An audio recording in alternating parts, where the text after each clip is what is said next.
Hello hi नमस्कार मंडळी, मी स्वाती तुम्हा सर्वांचं आपल्या चॅनलच्या नवीन एका व्हिडिओमध्ये अगदी मनापासून स्वागत करते। तर बघा सकाळची छान अशी सुरुवात झालेली आहे। सकाळी सकाळी आज यांना टिफिन बनवून दिला। टिफिनमध्ये वांग्याची सुकी भाजी वगैरे बनवली होती आणि तीच दिली त्यांना, सलाड वगैरे असं दिलं। आणि आज खरं तर त्यांच्या डब्यामध्ये छोले मला बनवून द्यायचे होते, पण काय झालं ना सकाळी सकाळी असं एवढं बनवणं पॉसिबल होत नाही गडबडीत म्हणजे, आणि माझ्याकडे तसा कुकर नाहीये त्याच्यामुळे मला बनवता येत नाही। शिजायला टोपामध्ये वगैरे शिजत ठेवलं तर त्याला खूप वेळ जातो, त्याच्यामुळे मग मी विचार केला की म्हटलं आज संध्याकाळी त्याचंच काहीतरी बनवेन। मग त्याचेच आज मी छोले कुलचे बनवणार आहे। तर रेसिपी मला माहिती नाही, मी पण यूट्यूबवर बघूनच बनवणार आहे। कसे बनतायत ते बघूयात, कारण प्रत्येकाची बनवण्याची पद्धत जरी सेम असली तरी टेस्ट ही वेगळीच येते कधी पण। तर आता तेच झालेलं आहे, तर ते बनवायचा मी विचार करते। आणि आज सकाळपासून खूप डोकं दुखतंय माझं खरं तर, अजून शरूचं वगैरे आवरायचं आहे। शरूचं खाऊ वगैरे झाल्यानंतर मग आवरल्यानंतर बघू, केला तर आज थोडा वेळ आराम करायचा विचार करते, पण भेटला तर बघूयात। तर चला पूर्ण ब्लॉग एन्जॉय करा। आज काय काय दिवसभरात घडते ते मी तुमच्याबरोबर शेअर करते, तर माझ्यासोबत पूर्ण ब्लॉग बघत राहा।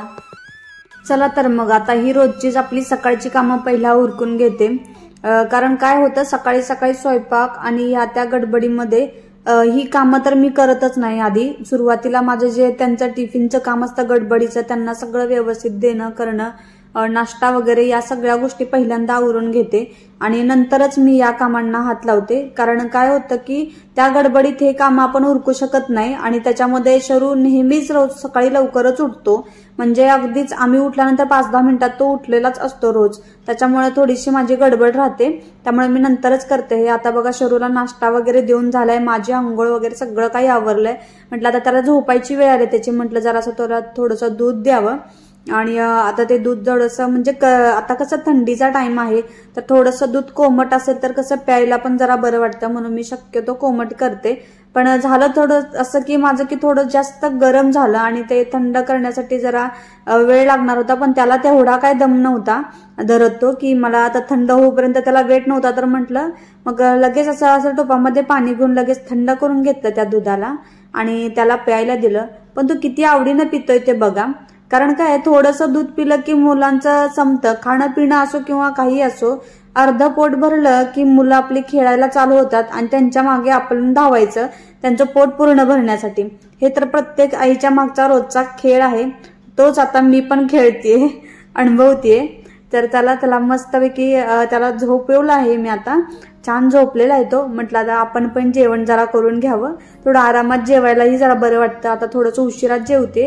हा रात्रीचा कालचा भात होता उरलेला, गाजर होतं, वांग्याची भाजी पण केली होती जी यांना सकाळी डब्याला पण दिली होती, आणि चपाती खरं तर मी शक्यतो टाळते दुपारचं घेण्यामध्ये, कारण काय होतं ना चपाती ऐवजी मी भात शक्यतो किंवा बाकीचं कुठलंही धान्य असं सुरू केलेलं आहे, कधीतरीच अशी चपाती घ्यायची असं ठरवलेलं आहे। ते दुपारचं जेवण वगैरे उरकलं, त्यानंतर परत शरू झोपला होता तोपर्यंत म्हटलं आणखी काही काम आटपून घ्यावं।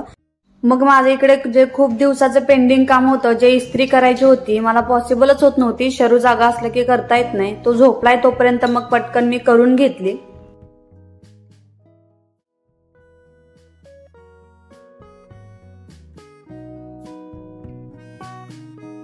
बघा आपण बायका म्हटलं की महिन्याचा हिशोब हा आलाच, महिन्याचा खर्च हा आलाच, तो कसा करायचा काय करायचा सगळं आपल्याला ठरवावं लागतं व्यवस्थित। त्या पद्धतीने मी व्यवस्थित मागचा महिना मॅनेज केला आहे बरं का, कारण खरं तर म्हणावं लागेल मागचा महिना हा पहिलाच महिना पकडावा लागेल, कारण अगोदरच्या 2 महिन्यामध्ये इतर खर्च बरेचसे असतात, त्याच्यामुळे जरा माझे खर्च होत होते।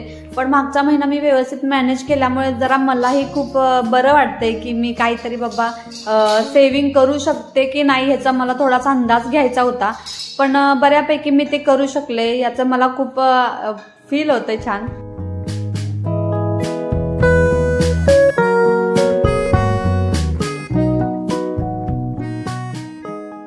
आता संध्याकाळच्या कामाला लागली आहे बघा, कारण आता काल ना मी छोले भिजवले होते, जसं की तुम्हाला मी सांगितलं होतं छोले भिजवले होते, पण ते करायचे सकाळी काही झाले नाहीत कारण गडबड होती, त्याच्यामुळे म्हटलं आता संध्याकाळी मग छोले बनवायचे होते मला।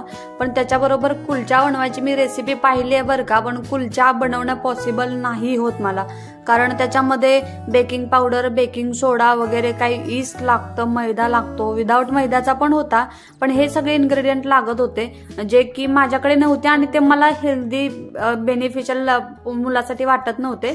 त्याच्यामुळे मी ते काही बनवले नाही. म्हटलं वेगळ्या टाईपची थोडीशी चपाती बनवेन. मग इकडे मी छोले बनवायला घेतले. काही नाही, आपलं कांदा, टोमॅटो, लसूण, कोथिंबीरीचं वाटण केलं आलं घालून आणि त्याच्यामध्ये आपले धने, जिरे पूड, गरम मसाला, हळद आणि एक सिक्रेट इन्ग्रेडियंट म्हटलं तर फक्त मी ह्याच्यामध्ये चाट मसाला घातलेला आहे, ज्याच्यामुळे खूप छान टेस्ट आलेली आहे भाजीला. आणि कसुरी मेथी, चाट मसाला, गरम मसाला ना, हे तिन्ही गोष्टी ह्या वरतून घालायच्या भाजीमध्ये, जेणेकरून काय होतं भाजीला चव चांगली येते आणि त्या मसाल्यांचा वास तसाच राहतो. जे तेलामध्ये आपण खाली परततो त्याचा वास वेगळा होतो. जे कच्चे मसाले जे असतात ना तेच फक्त तेलामध्ये परतून घ्यायचे असतात. तर आता मग मी ते केलं आणि मस्त कसुरी मेथी पण वरून पसरवली बघा. त्याच्यामुळे भाजी खूप वास छान येतोय भाजीचा आणि चवीलाही खूप छान झाली होती. त्यामुळे आवडली आम्हाला सगळ्यांना. तर आता भाजी तर झालेली आहे आणि कुलच्याचं मी मळून पण ठेवलेलं होतं. म्हणजे मी चपाती करणार आहे, कुलच्या नाही. चपातीचं मी मळून पण ठेवलेलं आहे. तोपर्यंत म्हटलं आता 6 वाजलेत, यांना यायला थोडा उशीरच झालेला आहे. म्हटलं देवपूजा करून घ्यावी. तर इकडे शरू आणि माझी देवपूजा चालू आहे. संध्याकाळची आम्ही अशीच पूजा करतो दोघं जण मिळून, कारण त्याला कधी कधी असा मूड येतो ना की तुझ्यासोबतच मला करायचं आहे सगळं. त्याला सगळं करायचं असतं, अगरबत्ती लावणं वगैरे सगळं करायचं असतं. मग असा बघत बसलेला असतो मी करत असताना. पण मी म्हणते ठीक आहे, त्याच्या आवड आहे तर चांगली गोष्ट आहे ना. आपण हे त्याला थोडासा सपोर्ट केला, म्हणजे फोर्स करण्याऐवजी सपोर्ट जरी केला तरी मुलांमध्ये ती आवड जोपासली जाते.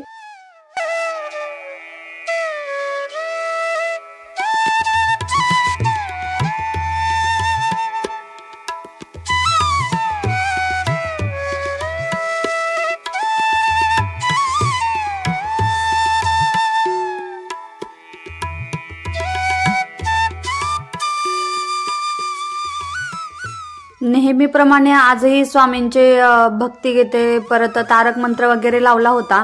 पण आज मला काही जास्त काम नव्हतं. चपातीचं लाटीचं मळून ठेवलं होतं, त्याच्यामुळे माझ्याकडे वेळ होता.